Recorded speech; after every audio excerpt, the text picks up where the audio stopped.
যুদ্ধে বিজয়ী হতে হবে, এই যুদ্ধে বাংলাদেশকে বিজয়ী হতে হবে, দেশপ্রেমিক মানুষকে বিজয়ী হতে হবে একটি উন্নত বাংলাদেশ গড়ে তোলার জন্য। আল্লাহ আমাদেরকে তৌফিক দান করুন, আমিন। বাংলাদেশ জিন্দাবাদ, বাংলাদেশ জামাত ইসলামী। আমরা আজকে থেকে শুরু করছি পাল্লা ব্রিজ থেকে আমাদের এটা পাল্লা ইউনিয়ন পর্যন্ত গিয়ে শেষ হবে।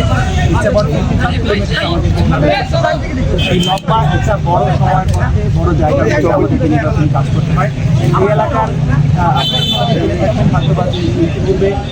ইতিপূর্বে যে সকল ভোটার লিস্ট ছিল সেই ভোটার লিস্ট নতুন ভোটার সংযোজিত হওয়ার আগ পর্যন্ত আমাদের ভোটার সংখ্যা হচ্ছে 4,66,000 এবং নতুন ভোটার সংখ্যা সংযোজিত হলে আরও অনেক ভোটার সংখ্যা।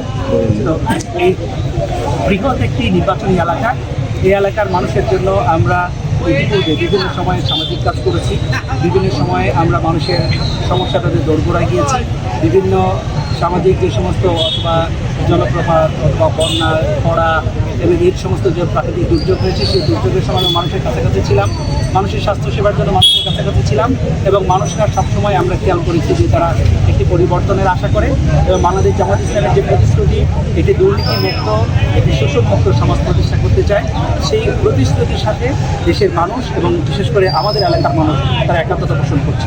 আমরা যেখানেই যাচ্ছি সেখান থেকে মানুষদের কাছে একটা প্রচণ্ড রকমের ভালোবাসা পাচ্ছি, মানুষের কাছে প্রচুর পরিমাণে সাড়া পাচ্ছি এবং তারা সব জায়গায় একটা কথাই বলা হচ্ছে যে আমরা মানুষের দোরগোড়ায় যাব, মানুষের আশা আকাঙ্ক্ষার কথাগুলো শুনবো, তাদের কথাগুলো আমরা শুনবো, তাদের দুঃখ কষ্টের কথাগুলো শুনবো এবং তার সাথে সাথে থাকবো এবং আশা করছি তারা আমাদেরকে বিজয়ী করবে।